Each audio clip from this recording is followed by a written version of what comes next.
Taking action for your health this morning. This week marked World Stroke Day, and it hit home for a local radio personality and her family.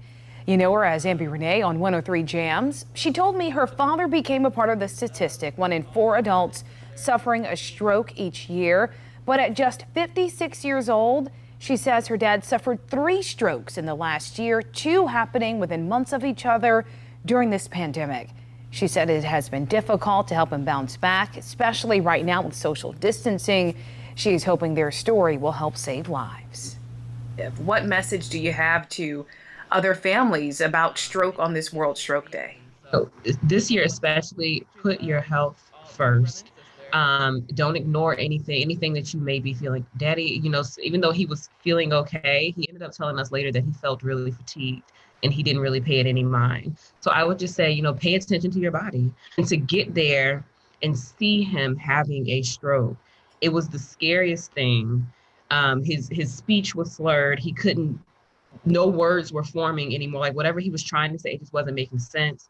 But it's just been a journey because you aren't able to be there with him, and physically. And so having to love him from a distance and encourage him from a distance, you never know who you're around that might be a carrier and just not showing symptoms.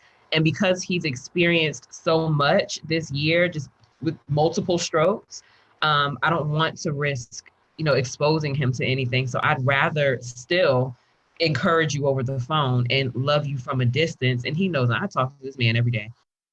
She says she is a daddy's girl. Now, she says her father right now does not have the use of the left side of his body, but he is in physical therapy, and they hope he will improve in the months to come. A big reason that her father is still alive is how quickly he got to the hospital. So knowing the signs and symptoms of a stroke and acting fast is key. We have a list of those signs and symptoms up right now inside this story at WTKR.com. They have no ears, but they're listening.